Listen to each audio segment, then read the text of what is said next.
O nosso convidado de hoje é o Fernando. Ele é formado em psicologia, ele é mestre em neurociência, passou um momento difícil na vida em que ele teve síndrome do pânico, burnout, passou por relacionamento abusivo, relacionamento tóxico. Hoje nós vamos bater esse papo aqui com o Fernando. Então, Fernando, nós vamos trocar uma ideia, cara, de saúde mental como um todo.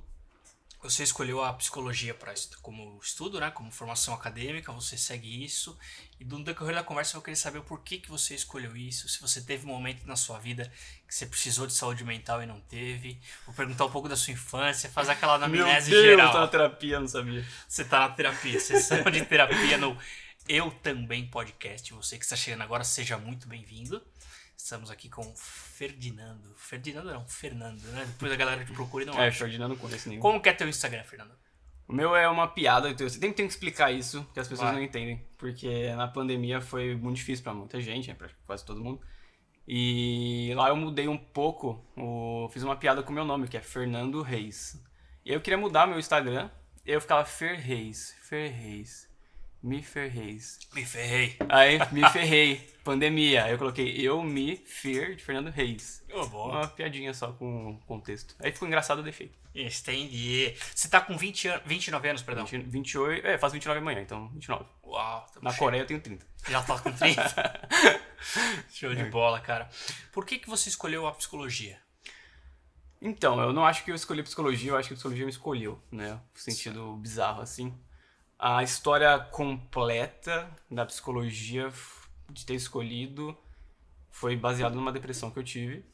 E foi muito diferente do sentido do que as pessoas têm, né? Então é muito comum você ver psicólogos, estudantes de psicologia que entram na faculdade porque elas falam, eu sinto muito gratidão porque a minha terapeuta me ajudou, porque eu tive depressão e eu queria ajudar as pessoas que também tinham esse adoecimento. A gente tem aquela reparação, né? Aquela vontade de poder ajudar as pessoas que sofreram o mesmo que a gente sofreu. Você quer acolher, você quer ajudar, né? Só que eu tive uma coisa um pouco diferente, né? Eu entrei em design, nada a ver. Você tinha que idade na época? Tinha 18 para 19, por aí. Tá. Tipo, eu fiz um ano de cursinho e fui pra faculdade. Mas eu escolhi design porque eu já trabalhava na área, eu aprendi a mexer sozinho na adolescência porque eu achava engraçado, gostava. E eu não sabia o que fazer, eu vou pra esse curso mesmo, já trabalho com isso. E só que aí eu deprimi exatamente no primeiro ano da faculdade e foi a primeira vez que eu tive depressão. E eu não sabia o que era depressão. Então a gente não tinha as redes sociais como elas são hoje, a gente não tinha o conhecimento que a gente tem hoje. Então o que aconteceu foi que eu me culpava pelo que eu sentia. Porque eu pensava, você tem casa, pode ser as melhores do mundo, Sim. assim, né? Você tem casa, você tem comida, você tá na faculdade, você tem pessoas, família, amigos. E aí eu falava, você é um ingrato, como que você pode se sentir mal por estar tendo o que muitas pessoas não têm, né? Então eu acabava sempre me punindo cada vez mais. Só que, obviamente, ninguém deprime como se estivesse pegando uma gripe, né? Tava no metrô, toquei ali no lugarzinho, toquei aqui, peguei depressão. Não, é um processo da qual eu não estava atento, da qual eu não vi os gatilhos. E hoje eu consigo ver diversas violências que eu vivia naquele momento, naquele contexto, que foi me deprimindo até eu chegar no nível de ideação suicida. Que tipo Então, de... Nossa, várias. Como fala que De violência. de violência que você... Muitas, então... Você fala alguma? Não, Tem eu algo? tenho super resolvido. Que é gatilho, tudo não, ok? Tudo tranquilo. Durante toda a minha infância e desenvolvimento, minha família é uma família negligente. Então não tem afeto, não tinha nada. Então pra mim aquilo era o padrão. Tá. Eu nunca vi um afeto para perceber que não tem afeto. Pra mim é aquilo. E quando eu falo assim, afeto é num nível bizarro mesmo, de tipo, não ter boa noite, não ter bom dia, da pessoa sempre te acordar, ver que você tá acordado, te olha e sempre vai fazer as coisas, ou só levanta, vai deitar e dormir. Você morava com seus pais? Como Morava que com era? meus pais. Você, seu pai e sua mãe? E minha irmã. E uma irmã, tá. Então não tinha nada Família tradicional brasileira. Família aí que deu certo. E aí ela não tinha nada, não tinha um acolhimento, era só invalidação de qualquer coisa que eu tentava. Então eu pensei, você é uma criança, tá aprendendo algo novo. Todos os comentários são, você não consegue, você não sabe fazer, você vai se machucar porque você não sabe fazer, em qualquer área. Então eu sempre fui parando. Tanto do pai quanto da mãe vinha? Tanto do pai quanto da mãe. Meu pai, ele era mais ausente, assim, né? Então, tanto que, só pra você ter uma ideia, porque as pessoas, quando eu falo, tipo, de negligência, acham, teve um probleminha. O primeiro conselho que eu ouvi do meu pai, a primeira vez que eu ouvi meu pai falar que me amava, foi com 24 anos de idade, por exemplo. Então, tipo, não, o primeiro conselho foi com 21 e o te amo assim foi com 24. Você lembra com esse primeiro conselho? Eu lembro, e foi um conselho merda. Mas eu falei assim, não, meu pai nunca me deu nenhum conselho, eu vou decidir fazer esse conselho merda mesmo, com os pés atrás, pra ver o que dava. Me fudi, obviamente, mas pra mim tinha um significado ali, né? Então, foi um... Mesmo o conselho merda você guardou. Eu guardei... Sendo você jogando Sim, sendo. eu guardei porque foi a primeira vez que eu vi meu pai tentando ser pai. Entende? Sim. Não foi... Não é porque o conselho era legal, algo do tipo, era tipo... Cara, você tá tentando. Tipo, passou 21 anos de vida, mas agora você tá tentando. E deixa esse disclaimer, pai e mãe que ficam assistindo meus podcasts aí, os episódios falando mal de mim. Você falou tal coisa. Tá tudo bem resolvido. Então, meu pai mudou pra caramba, meu pai redimiu, minha mãe mudou também. Tudo isso já foi conversado e blá, blá, blá. Então, Só que até os 21 anos você era mais reprimido, mais tímido? não, porque eu já tava me libertando um pouquinho, né? Já tava mais tranquilo nesse quesito. Mas então pensa que é uma infância de negligência, uma infância sem afeto, uma infância de invalidação. E aí, como acontece o divórcio dos meus pais, mais ou menos quando eu tinha uns 11, 12 anos assim, meu pai ele começa a querer punir a minha mãe por tudo, né? Então ele começa a tirar todos os móveis de casa, colocar a casa à venda. Fez um monte de merda. No divórcio você tinha 12 anos dos seus pais? Por aí, eu tinha uns 11, 12 anos. Tá. E aí foi, tipo, cada vez tirando mais coisa. Então eu ia pra escola, então era um problema, eu vivi e cresci na periferia. E foi uma... São Paulo aqui, capital? Morava, não sei se você conhece, mas na Divinéia, pertinho da Brasilândia. Brasilândia, isso é Zona Norte, né? Uhum. E...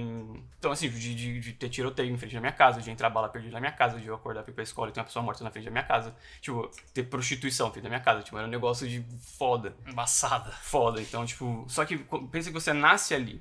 Por mais que aquilo te incomode, é a realidade. Você acostuma, né? Você é obrigado a se acostumar ou você não vive. E aí eu via tudo isso acontecendo, aí eu sentia vergonha de levar amigos na minha casa, porque não tinha móvel, não tinha sofá, não tinha cama, não tinha nada. Então, eram essas questões.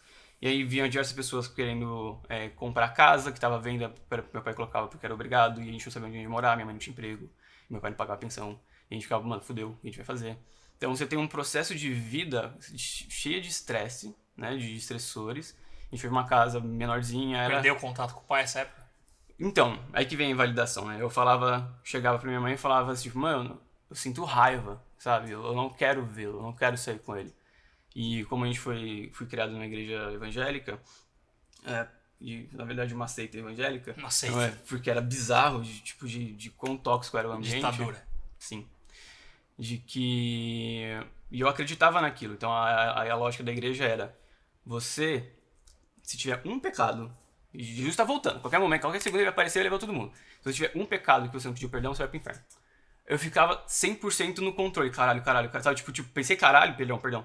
Era aquela questão de medo mesmo, de uma punição. Tinha que pedir perdão a cada segundo. A cada segundo. Pô. Passou no farol vermelho, tô errado. Eu tô pecando, Exato. aceitei, vai multar, tô errado. Só que você pensa, é bizarro, né, esse pensamento? Mas uma criança, eu acreditava nisso e eu ficava angustiado. Tem adultos que pensam assim até hoje, que foi criado a vida inteira na igreja, o cara já tentou se libertar, cara, mulher, quem quer que seja, só que volta, né? Tá no inconsciente a parada. Se tornam crenças enraizadas, Crença né? enraizada, isso aí. Então, e eu falava que eu não queria vê-lo, não queria sair, minha mãe, você tem que amar o seu pai, é pecado. E aí eu ficava tipo, meu Deus, aí você... Aí eu, beleza, vou sair com meu pai. Deus, perdão, eu vou fingir que eu gosto. Porque essa é a invalidação, de tipo, tô nem aí se você tá se sentindo negligenciado, se tá se sentindo abandonado, seja o que for, foda-se, tem que amar isso aí. Então, obviamente, eu vou entrar no futuro em relacionamento abusivo. Certo. Porque é isso que eu aprendi a chamar de amor. Tendo esse contexto, e aí eu tava nessa igreja, sendo diversas perseguições na igreja, porque eu comecei a ser combativo, então eu comecei a ser meio que a ovelha negra daquele ambiente. Você ia contra, tipo, o que o pastor falava, o líder de jovens? Eu ia contra tudo que é fora da Bíblia. Então eu chegava pro pastor e falava assim, ó, o que você fala não tá escrito. Ah, mas é dogma da igreja. Eu falava, mas o que vale mais? A dogma da igreja ou o que tá escrito? Palavra de Deus, né? Aí eles ficavam putos comigo, falavam pros pais não deixarem os filhos andarem comigo, e aí começaram a inventar fofoca dentro da igreja. E então era tipo, pensa que é uma perseguição dentro da igreja. Perseguição gospel. Pois é. Um dos lugares mais tóxicos que eu já entrei na minha vida foi uma igreja. Isso que é a maior contradição, né, lugar da vida. De maior acolhimento, de amor. E aí eu tava nessa igreja ainda, eu tava com todas as questões com meu pai ainda, que foi mais ou menos com 17 para 18, na verdade. Tava na faculdade, mas tudo era muito difícil, eu não tinha o que comer, então eu passava o dia assim, sem conseguir comer. Você estava fazendo design nessa época? Design. Então, Só rapidinho, pra gente chegar até aí. Da separação, do divórcio até você entrar na faculdade de design, você ia bem na escola, você conseguia ter namoradinha, se relacionar? não, Namoradinha? mais ou menos. Namorada, Namoradinha, era adolescente, É. não entendo. Eu namorei na adolescência, mas foi namoro de adolescente, assim, beijinho, e aí acabou porque os pais dela não queriam, que ela era muito nova e... Você é a ovelha negra da É, igreja. eu não era bem... E ela era da igreja, né? Então ela não era bem falado. Você querendo desvirtuar a menina. Eu falei, não, você vai virar até. Mentira. E aí ela... Na escola eu só me dedicava no que eu gostava. Eu tenho TDAH, então... Educação física você era bom, agora Na educação física, não. geografia, não. Eu sempre fui muito ruim em esportes coletivos. Eu era muito bom em esportes individuais, tipo natação, eu competi, ganhei medalhas, etc. Uau. Por isso que agora musculação, tipo, é individual, você fica concentrado fazendo o que você tem que fazer mesmo. Como eu penso muitas coisas ao mesmo tempo, se eu tenho um outro como variável, aparecem milhares de opções de respostas e eu travo. Se sou eu comigo mesmo, Se eu já sei depende fazer. só de você. Eu consigo fazer. E aí, todo esse processo... então eu tive amigos, eu percebo que me trouxe estabilidade emocional foram meus amigos. Então eu tive, pra mim, e eu falava isso com muita veemência e frequência, de que eu não tinha família. Que minha família eram meus amigos. Você falava pra geral? Falava com a geral. Falava, vocês são minha família. Porque não tem afeto, não tem conversa, não tem nada. Se eu tento falar algo sobre mim, é pecado, é errado, não. Então, tipo, pra que eu me comunico com uma pessoa que só me pune? Porra, mas não tinha um líder, nada que puxava Então, pro teu lado? Não, é que eu tô falando da casa. Ah, da tá. igreja eu tinha um líder ali, ok, que dava um acolhimento e tal. Mas quando é estrutural, não tem o que fazer. Você só aceita, né? Tá. As bases daquela instituição foi baseado em violência e punição. Então não tem... Minha ideia era mudar aquilo. Porque eu queria mostrar para as pessoas que estava errado. E aí até o momento que eu fui adoecendo, eu falei, a única solução é sair. Não tem o Se que fazer. lutava. E nada vinha acontecia. 10 Tipo, contra 1. Não, mas tinha um grupinho que vinha comigo, mas eles eram odiados também, porque andava comigo e era isso. É loucura. Loucura cristã. E aí, foi exatamente numa fase em que eu comecei a me distanciar dos meus amigos. Teve eu não lembro exatamente, mas teve algum problema lá e eu comecei a não ir mais pra igreja. O único lugar, por mais que fosse tóxico, por mais que eu tinha afeto e vínculos com meus amigos, era da igreja. Era lá e eu comecei a não ir mais, e aí eu comecei a depressão sutil, né? Você vai desmotivando, então aquele lugar que é legal, que eu gosto, não vou mais. Perdendo sentido. Aí você perde essa motivação, né? Esses reforçadores. Aquele lugar que eu gostava, tipo academia, não vou mais, tô com preguiça entre aspas, né? E não vou mais, eu vou perder. Você tinha aquele sono excessivo? Cara, mas meu era... Porque a depressão você pode ou não dormir, ou dormir muito, né? muito, O meu era muito oscilante. Eu percebia que eu não tinha um sono excessivo, mas eu não tinha vontade de sair da cama. Então, eu acabava dormindo, não por sono, não por cansaço, porque eu me forçava. Porque quanto mais eu dormisse... Exato. Quanto mais eu dormisse, menos eu sentia. E aí chegou num nível de eu lembro de todos os dias eu deitar na minha cama e eu não conseguia mais orar. E eu simplesmente falava... Eu fechava o olho e falava, tipo... Deus me leva. Tipo, eu queria me matar. Suicídio terceirizado. Porque eu não tenho a culpa, né? Você que me matou, cara. Eu não falei nada. Eu só pedi, você que fez. Só que eu não tinha coragem. Eu tinha uma visão mais preconceituosa. Então tinha a questão de, não, se você se mata, você vai pro inferno. Né? Você cometeu assassinato contra você mesmo. Arder eternamente no colo do capeta, velho. E também porque eu achava, eu tinha uma visão mais preconceituosa de que quem se matava era covarde. Então eu estaria fugindo dos meus problemas ao invés de resolvê-los. E eu estaria cometendo um ato de covardia. Mas na verdade você queria matar a sua dor, não Minha se dor. matar. Meus sintomas, na verdade. É. E aí eu lembro nossa, várias vezes eu deitava pra dormir. E a única coisa que eu falava era, me leva, eu não aguento mais. E era uma angústia, antes era uma tristeza, antes era uma dor. E eu lembro exatamente de depois ser um vazio. Eu não sentia nada. Então, esse processo de tristeza, dor, tal, vazio, você tava com faculdade, tava tudo nativo? Tudo nativo. Trabalhava? Eu sou o pior tipo de depressivo, que a gente chama de depressivo funcional. Ninguém percebe. Ninguém percebe. Então, eu tô com depressão, eu tô com todos os sintomas, mas eu tô fazendo tudo. Corroendo por dentro a parada. O meu é correr por dentro. E tanto que eu ia pros lugares e como eu não sabia, hoje obviamente eu não faria isso, mas como eu não sabia dos sintomas, o que que era, as pessoas percebiam a diferença. Eu sempre fui mais piadista, mais animado, e eu fui parando. E as pessoas me questionavam, por que você tá assim? O que aconteceu? E eu me irritava, porque eu me perguntava isso todo dia e eu não sabia responder. E aí eu lembro exatamente de eu ser muito agressivo com um amigo meu, eu falei, eu não sei, caralho. E aí ele, tipo, calma, mano, só tô querendo saber o que aconteceu. Aí eu não sei. E eu lembro de chegar em casa e eu ficar sentado na porta e não entrar, porque eu não queria entrar. Tipo, não tô afim de ver ninguém. Encarar sua mãe. Não queria nada. Então foi tipo, eu continuava fazendo porque eu tinha que fazer. Minha vida sempre foi isso, eu tenho que fazer. Então, tipo, eu não tinha dinheiro pra ir pra escola, eu tinha que ir a pé. Não tinha dinheiro pra comer, porque eu tinha bolsa numa escola particular. Eu tinha que passar o dia, não tinha café da manhã, tinha que passar o dia de manhã até o fim da tarde pra voltar a pé pra casa sem ter comido nada, enchendo a barriga com água no bebedouro pra poder comer. E diversas vezes minha pressão caiu, eu lembro de, tipo, educação física, por que eu não era bom também? Eu não me esforçava, obviamente, mas também porque quando eu jogava bola, minha pressão caía. Aí eu lembro exatamente de um professor de educação física chegar pra mim, e minha pressão tinha caído, e falar, você tomou café da manhã antes de vir pra cá? Eu falei, não. Ele falou, você não pode vir pra cá sem tomar café da manhã. Aí você devia falar, pô, eu não tenho café, como eu vou mas, tomar? mas eu sentia vergonha. E a única coisa que eu pensava criança, era... adolescente. A única coisa que eu pensava era, tipo, o que é café da manhã? Tipo, eu não tenho café da manhã. E eu lembro, olha como são traumas, né, que ficam. Eu lembro de olhar o quadro da cantina e tinha um amigo meu que o pai dava R$20 pra ele todo dia. Porra, 20 20 pau, reais, o moleque porra. almoçava, já Então, tava. e aí eu falo, caralho, mano, o cara ganha R$20 todo dia. Você não tinha um. Eu não tinha um pra comprar um pão na chapa. Aí eu olhava, o cara consegue comer o lanche mais caro, que era um X tudo, e a bebida mais cara, que era uma vitamina de açaí. Ainda sobrava troco. Eu, filho da puta. Aí eu ficava aqui passando fome. E aí, então, tipo, o que eu aprendi desde sempre? Tem que fazer. Então, tipo, tá com fome? Foda-se, faz. Tá cansado? Foda-se, faz. Então eu fui sempre na porrada. São cenas que vêm quando eu falo com você, né? Tipo, eu lembro exatamente da imagem de eu voltando pra casa, tava puta calor, o dia inteiro sem comer nada, mochila nas costas, minha pressão caiu.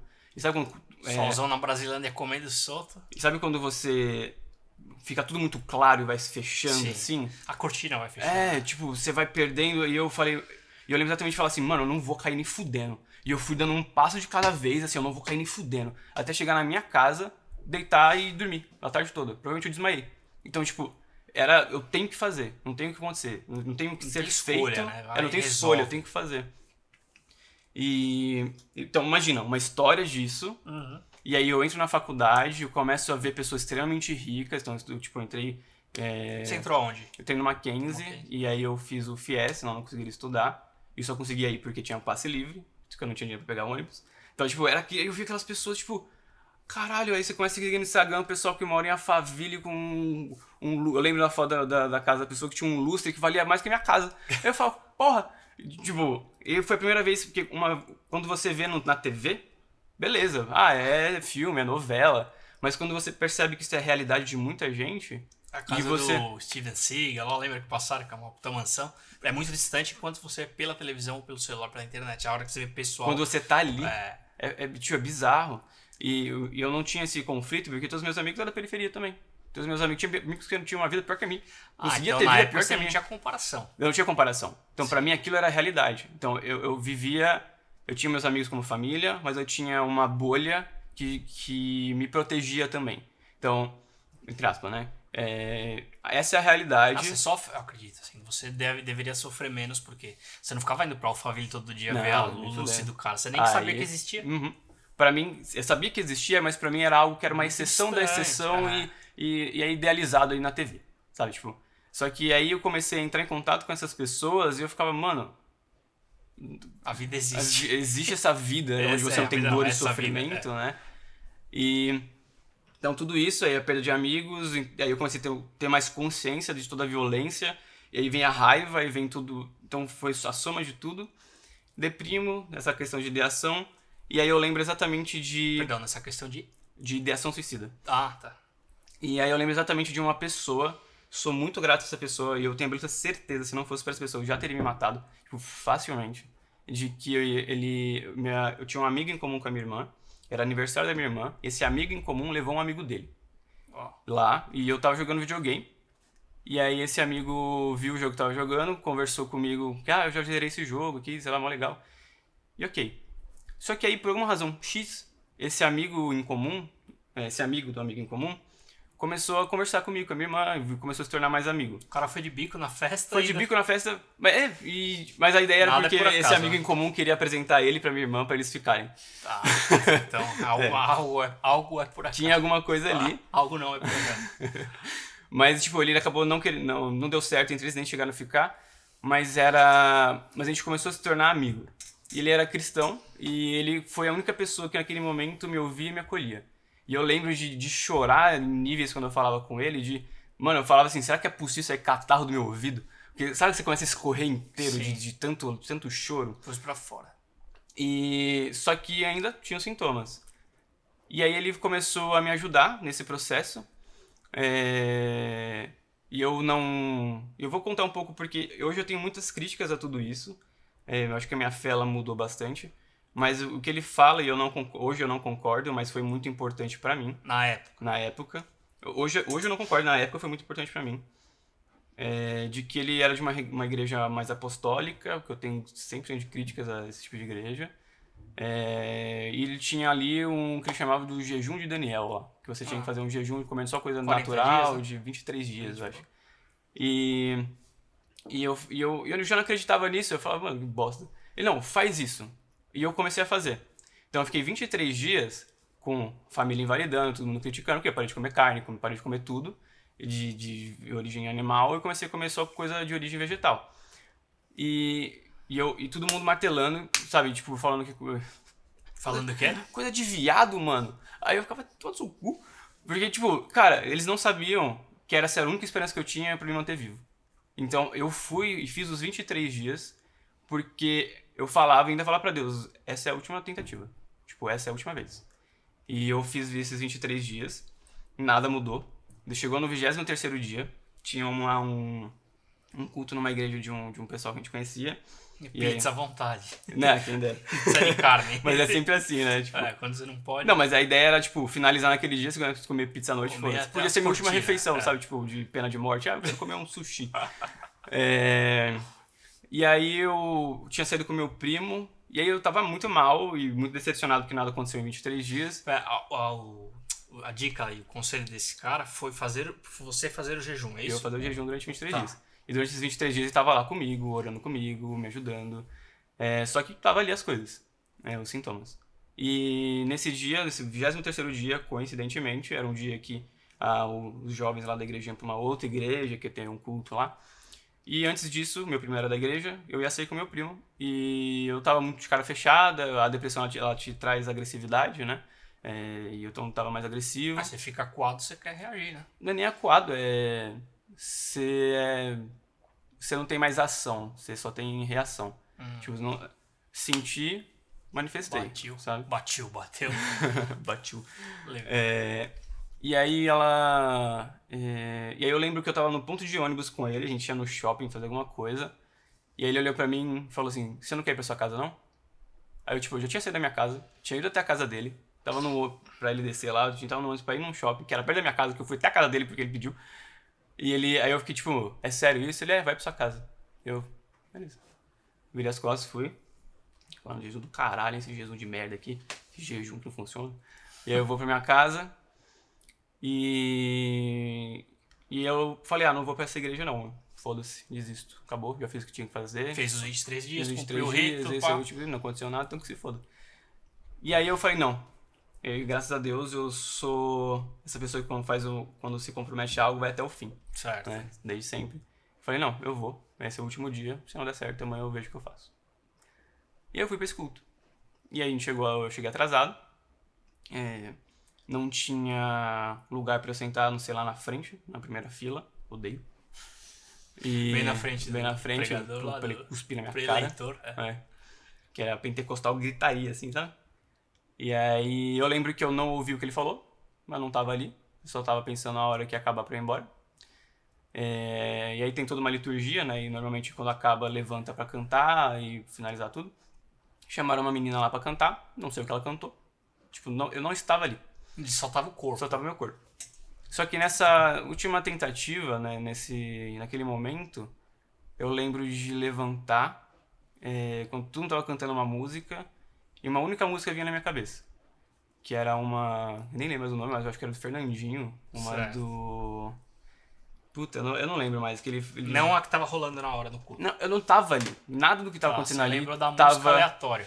Aleatória.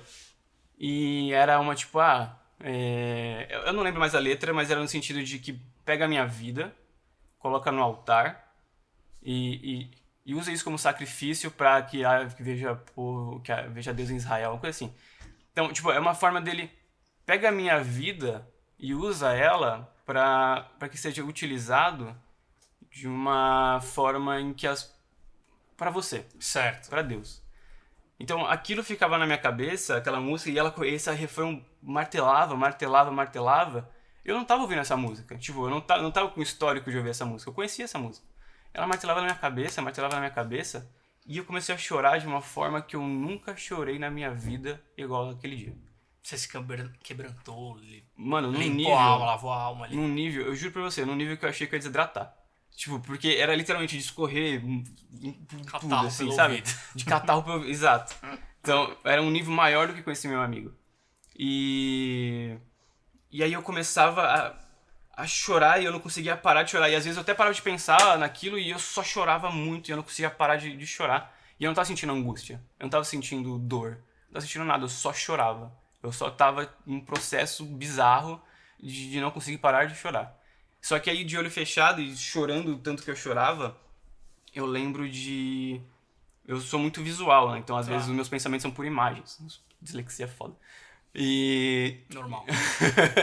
E aí eu vou... Eu vi exatamente... A imagem era... Eu tava de olho fechado, mas era como se eu estivesse de olho aberto vendo. E tinha uma pessoa na minha frente, que eu sabia que era Deus. Ó, Sabia que ele era enorme, assim, tipo... não tinha um rosto, não tinha nada, tipo... Era algo ali, não dá sabe? pra ver, né? Fala que não dá pra ver a face de Cristo. E aí ele tava lá na minha frente, me olhando. Tinha um negocinho... Eu vou falar um altarzinho, mas não era um altar. Tipo um lugar, eu lembro que era tipo quase uma cesta de arame, assim. Tá. E tinha fogo embaixo, né? Tinha um suporte assim, fogo embaixo e essa cesta de arame aqui em volta. E eu lembro de eu enfiar a mão dentro de mim, tirar minha alma, Rolou. colocar ali em cima e falar: eu sei que é pouco, mas é tudo que eu tenho. E ali eu chorava, e eu chorava, e eu chorava. E... Novamente, por mais que hoje tenha as críticas em relação a fé, dons, etc. Uma pessoa X, lembrando que eu tava na primeira fila, Tá. ninguém tava me vendo, né? Tipo, Ninguém te conhecia sem ser o cara que te levou. tinha algumas pessoas que me conheciam, Tá. porque foi o grupo da igreja, mas tava todo mundo sentado ali com um grupo no fundo. E como eu cheguei atrasado, eu sentei lá na frente. Uma pessoa X lá de trás vem pra mim, aí tem aquela questão de profecia, né? E fala de... Por que tanta tristeza? Tipo, essa tristeza eu tiro hoje. Você nunca tinha visto o cara na vida, a pessoa na vida. Não, eu já tinha visto, mas ele não sabia de nada. Essa é a questão. Não sabia de nada, não tava me vendo. E, coincidentemente, no momento exato, né? E falou outras coisas, mas o que não sai da minha cabeça é exatamente essa de... Para. Putz, não é?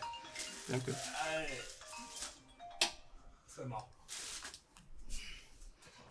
Voltei pro lugar certo? Voltou. Vou dar trabalho pro editor. Levemente pra sua esquerda. Que? É isso, esquerda. Só mais um pouquinho pra esquerda. Isso, ótimo. Aproveitando eu tô no lugar certo? Tá sim. Tá. Aí no momento certo, né, de ter falado isso, e a única frase que fica na minha cabeça é que eu lembro temas, mas a frase exata é: por que tanta tristeza? Essa tristeza eu tiro hoje. E eu saí de lá. Acabou o culto, eu saí de lá e eu não tinha mais depressão. Eu Então, simplesmente... o jejum funcionou. Então, essa é a coisa bizarra, né, de... É o sobrenatural da parada, o negócio. Hoje eu tenho... É porque eu entendo, não anulo.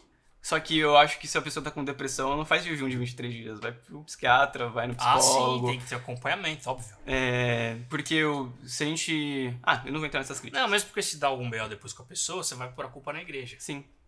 Não faz sentido. Você foi lá pra buscar uma cura, só que a gente tem que fazer a nossa parte aqui, que é ir na terapia, no psiquiatra, no psicólogo, buscar ajuda terapeuta ocupacional, alguma coisa, né? Uhum. E então aquilo foi uma experiência muito bizarra de tá, funcionou porque tem magia no número 23, cabala, sabe? O que tá acontecendo aqui? Cabala. E Com a bala. e aí eu ficava tipo, e no dia seguinte eu tava bem, e todos os dias eu tava bem.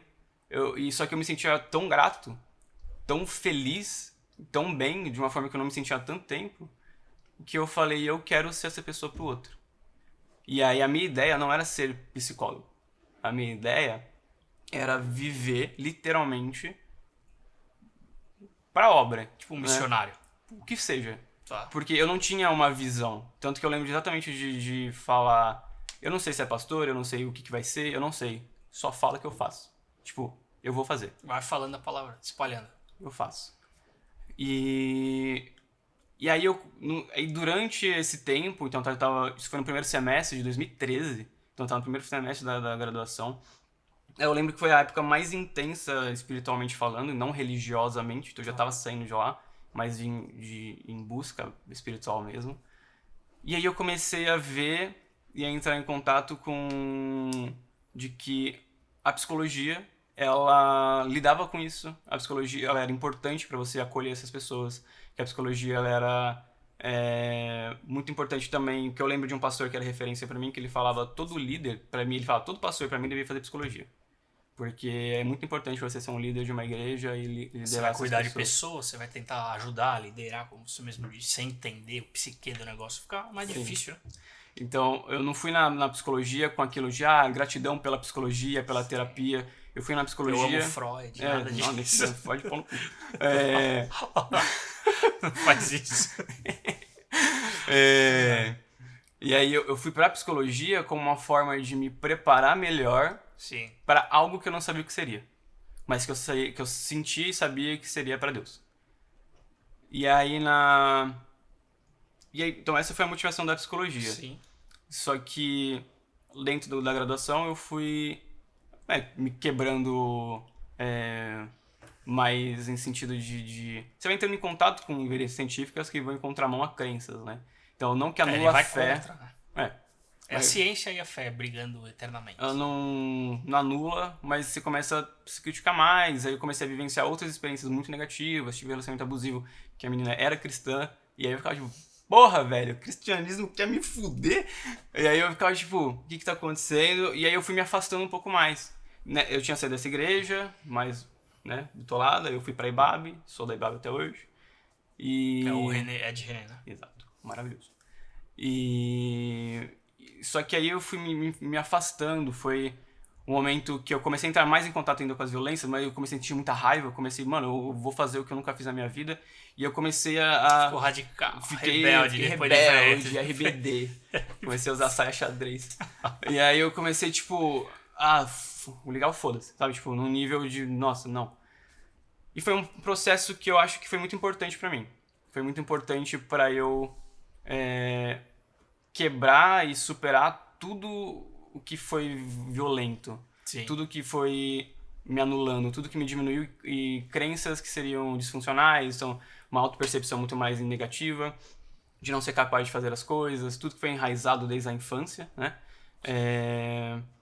E todo esse processo ele foi importante para não só lidar, mas provar para mim que não era verdade. Que eu não era aquilo que me fizeram acreditar a minha vida inteira. E isso me fez correr muito atrás de muitas coisas. Então, se eu aprendi desde criança meta dada, meta batida, né? Sim. Então, você tem que fazer isso, vai ter que fazer. Você tem que ser o melhor. Puta, Quando saco, eu comecei a trabalhar, o que eu fiz? Tive burnout.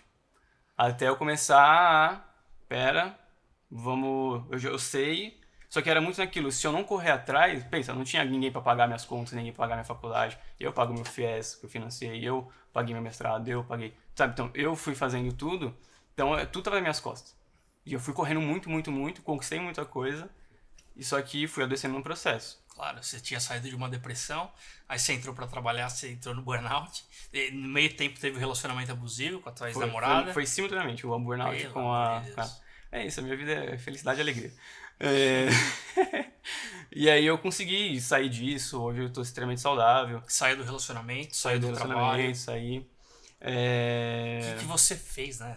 O grande lance do podcast do Eu Também Podcast é eu também passei, eu também tive o burnout, eu também tive a depressão, mas como que você também conseguiu sair para quem tá nos ouvindo, nos assistindo, tenha como base, fala, vou copiar. É simples, é Ctrl+C, Ctrl+V. Não é receita de bolo, porém funciona para muita gente. Funciona. A primeira questão, eu acho que não, o burnout, ele infelizmente, ele poderia ter sido evitado, Tá. mas eu não estaria saudável de qualquer forma por questão social. Então, pensa que a questão de não ter que comer foi durante a graduação. Então, eu lembro até quando eu entrei na psicologia, o pessoal que chamava pra ir no bar, eu falava, não, eu vou estudar, mas não é porque eu queria estudar. Era porque eu não tinha dinheiro pra comprar um suco ou um litrão, nada. Eu não tinha dinheiro. Você queria beber, na verdade. Não, eu não queria beber, eu não tinha dinheiro pra nada. Tô enchendo de saco. E na época eu não bebia.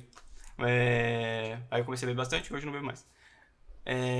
E aí eu comecei a me sentir mal. Eu lembro exatamente que no primeiro semestre... Você não pode acompanhar, caramba. Você Não podia posso fazer acompanhar nada. na infância dos seus amigos. Depois não pode acompanhar a namorada. Depois não pode acompanhar na faculdade. Depois no trabalho, aí você surta mesmo.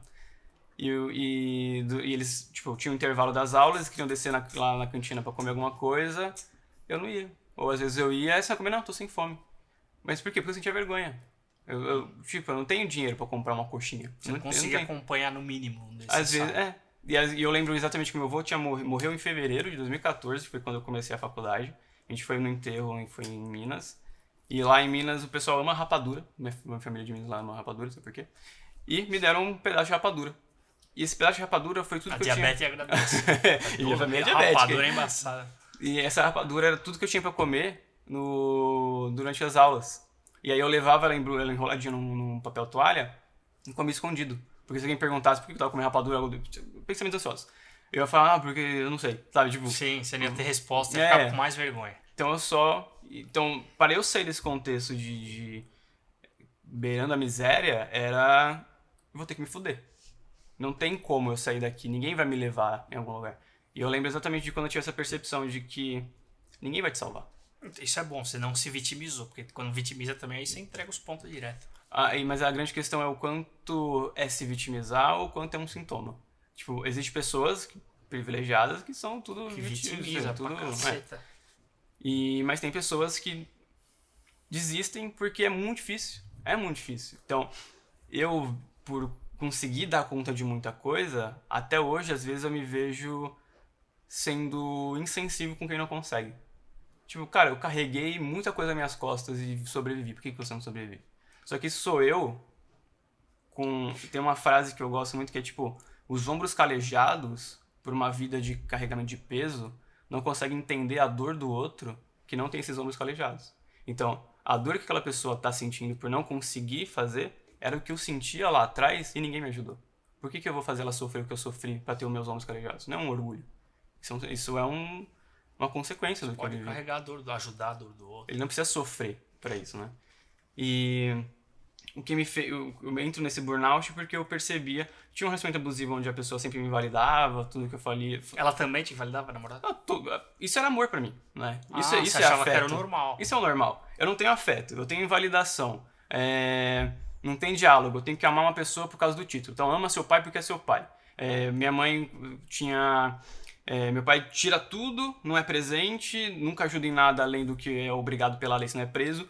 E aí, não, você tem que sair com seu pai no dia No domingo. no domingo ou no dia do dia dos pais, sei lá o quê. E aí, minha mãe chega e fala, mas meu pai me leva pra comer no McDonald's, que eu lembro que foi isso que aconteceu. E aí ela vira pra mim e fala, viu como seu pai te ama? Ele te leva pra comer no McDonald's. Porra, tirou a minha casa, todos os móveis, faz eu viver um contexto de miséria, Big de Mac fome. de 20 contos. Aí paga R$20 no porra de um sanduíche de fast food e isso é amor?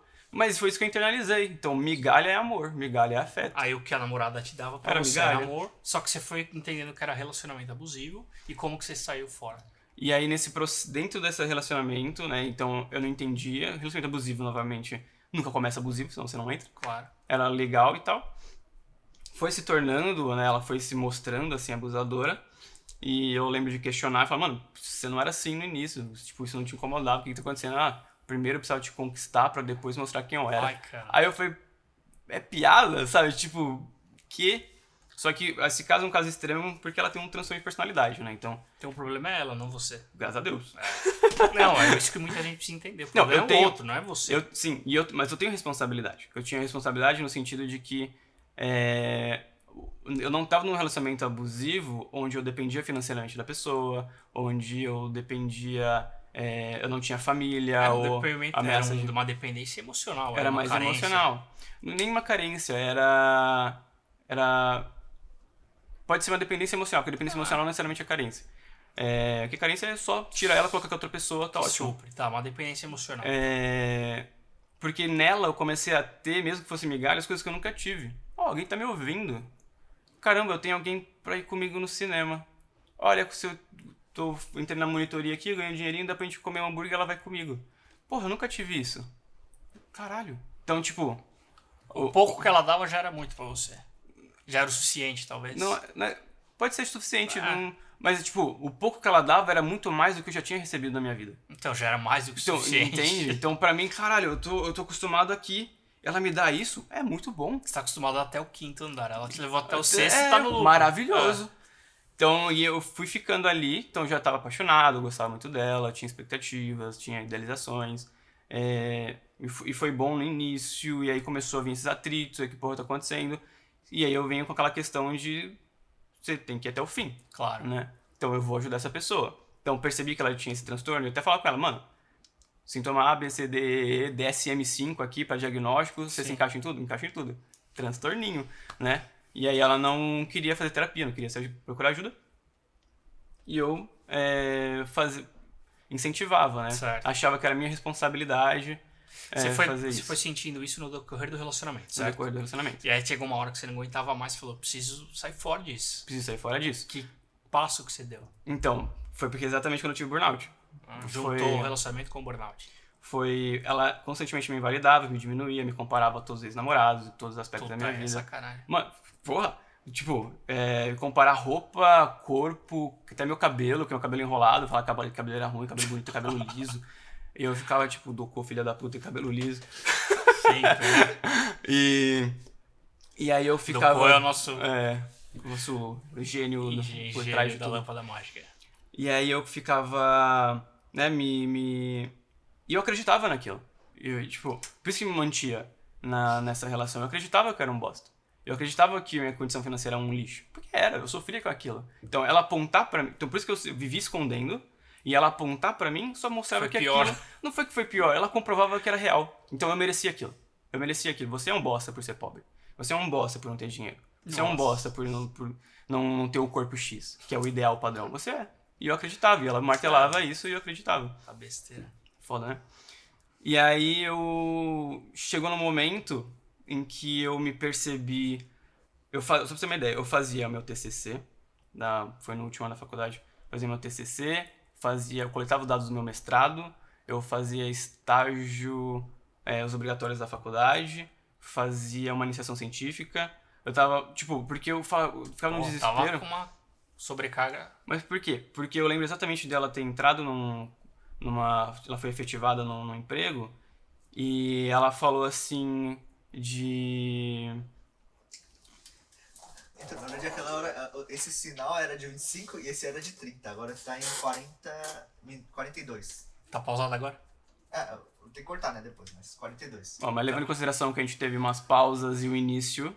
Não, então, o relógio tá marcando 44 e 11 agora. Então eu tô descontando 2 minutos dessas pausas. Tá, vamos fazer o desfecho desse. Tá. E aí, então eu tava correria, TCC fazendo um monte e de tal. coisa. E ela foi efetivada e falou pra mim no sentido de... eu tô tão orgulhosa de mim, nem me formei ainda, já fui efetivado, não vou ser igual esses fracassados que vão se formar e não ter emprego. E era eu. Eu ia me formar e eu não tinha um emprego. E aí eu ficava correndo atrás, porque eu realmente sentia isso, é um fracasso. Vou me graduar e não tenho emprego, eu não tô trabalhando. E então eu fazia 40 coisas ao mesmo tempo, só que ali eu já tinha ciência de que era um relacionamento tóxico, mas eu tinha tanta coisa nas minhas costas que eu não ia ela era muito agressiva, muito explosiva, né? Então eu não ia conseguir lidar com a agressividade dela com o término, então eu falei, eu só vou sustentar isso, vou tentar resgatar a vida que eu perdi, então foi abrir mão de muitas coisas. E aí eu lembro uma vez que eu acordei E eu ainda tava estudando pra fazer residência, eu tava, tipo, atirando pra todos os lados. Um dia eu acordei, eu tinha a prova da residência de psicologia e eu não consegui sair da cama. Eu acordei, Travou. eu travei, eu sentia tudo turvo, tudo esquisito, Nossa, é coração horrível essa acelerado. sensação. E eu ficava, tipo... Aquele pânico, desgramento. E aí eu não consegui sair da cama. Aí eu tentei dormir, mais um pouco, acordei um pouco melhor. E eu tinha desistido da residência. Aí só que eu tinha que trabalhar à tarde. Aí eu, beleza, tô um pouco melhor. Aí eu fui sair, pegar o ônibus pra ir pro trabalho. Aí eu comecei a ter crise de ansiedade no ônibus. Aí eu falei, beleza, me fudi, vou infartar. E aí eu já liguei pra uma prima minha, falei, ó, tô indo aí, porque ela trabalhava perto onde eu Essa trabalhava. crise de ansiedade, você lembra o sintoma? Só pra Ah, eu lembro, alguém foi... familiarizar e ver o que é. Tinha taquicardia, aí teu coração tava Coração dispara. aceleradíssimo, um medo enorme. Tipo, eu ficava, mano, e eu sabia que não tinha nada acontecendo na minha frente, mas eu tava com muito medo. Tá. Eu suava, meu corpo tava gelado. As extremidades, né? Geralmente é pé e mão que sua e gela. Tinha pensamentos muito autodepreciativos e muito catastróficos, né? E eu ficava achando, mano, eu vou surtar aqui, vai dar tudo, sabe, tipo, tudo aumentando. Só que eu já tinha conhecimento sobre aquilo, eu sabia que era uma crise de ansiedade, eu já tava fazendo todas as técnicas, eu tava controlando a respiração. Só que era um contexto de que, mesmo eu sabendo que tudo que eu fazia, eu tava com privação de sono, dormia 4 horas por dia. Então, por mais que eu soubesse que tudo isso adoecia, era a única forma de sair do contexto que eu tava. Eu só consigo sair do contexto de pobreza, por isso que eu falo, saúde mental sem justiça social não existe. Tá. Pessoas que sofrem violências sociais, passam fome, estão expostas à criminalidade, vão adoecer. Não importa o que elas façam, medita com tiroteio do seu lado. Não dá. Tipo, medita com fome, não vai dar. Aí o pânico no ônibus, você ligou pra uma prima, como é que foi? Aí que ela trabalhava lá do meu trabalho, eu já tava no ônibus indo, avisei ela, falei, ó, chegando aí me leva pro hospital. Eu crise de ansiedade, passando mal, preciso de medicação, sei lá o quê. Fui no hospital, tomei medicação e fui melhorando. Então foi exatamente aí que eu percebi, eu já tinha percebido, mas eu tinha ciência de que ou eu ou ela. Então, se eu escolho ela, eu anulo a minha vida e vou adoecer cada vez mais, e eu prefiro me escolher. Então foi nesse histórico de depressão, negligência familiar, violência social, depressão, que me faz escolher a psicologia, né, como uma forma de buscar um sentido para ajudar o outro, mas não gratidão à psicologia, mas no sentido espiritual. Eu perco esse sentido espiritual durante a graduação, e aí eu vejo muito mais meu trabalho como uma forma de melhorar a qualidade de vida dos outros, né? Tá. E continuo ajudando o outro. Então, para mim não tem trabalho mais, para mim, né, não no mundo, que eu vejo valor no que você conseguir fazer com aquele indivíduo que está em sofrimento e também pode ser a razão do sofrimento do outro, não seja mais a razão do sofrimento do outro e também não viva mais no sofrimento. Porra, eu melhoro a qualidade de vida dele e de todo o ciclo social. Então, para mim, ver essa evolução do paciente é maravilhoso. Só que para eu conseguir chegar onde eu cheguei, eu precisei me adoecer. Porque questões sociais impedem a gente de simplesmente ter acesso ao que seria o básico, tipo comida, Sim. tipo transporte público. Se não fosse por questões, por ação social também, né? Então, o motivo principal de eu ter escolhido essa área e de permanecer e ser muito grato a ela é entender que todo mundo está suscetível ao adoecimento, todo mundo, e a gente tem um péssimo letramento da saúde mental no Brasil. Então, as pessoas estão com crise de ansiedade, depressão ou outros tipos de adoecimento e não conseguem reconhecer. Acham que são loucas, que são ingratas, que são pessoas... vão se responsabilizando, inferiorizando pelo sintoma e não vê como E adoecimento. não é nada disso. Perfeito. Fernando, pra gente finalizar nosso bate-papo, cara, o programa Eu Também, o nome já diz, né? Eu Também. Gostaria que você falasse, né, finalizando essa história toda que você contou, a sua história de vida, o que eu também você falaria pra alguém? Seja um eu também passei ou eu também consegui, você vai conseguir. Deixa essa frase final com eu também pra galera que nos assiste e nos ouve. Agora tô me sentindo no meu podcast. Quando eu não aviso que tem uma frase no início. Não, tranquilo. Eu também...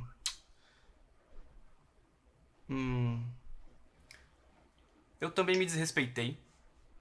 E eu também não fui justo comigo. Eu também não... não me ouvi. Então eu também me tornei quem meus pais foram na minha infância. Fernando, obrigado pelo papo, irmão. Tenho certeza que sua história de vida aí vai ajudar, vai auxiliar muita gente que nos ouve, porque muita gente vem buscar uma ajuda, quer entender o porquê do porquê e não consegue.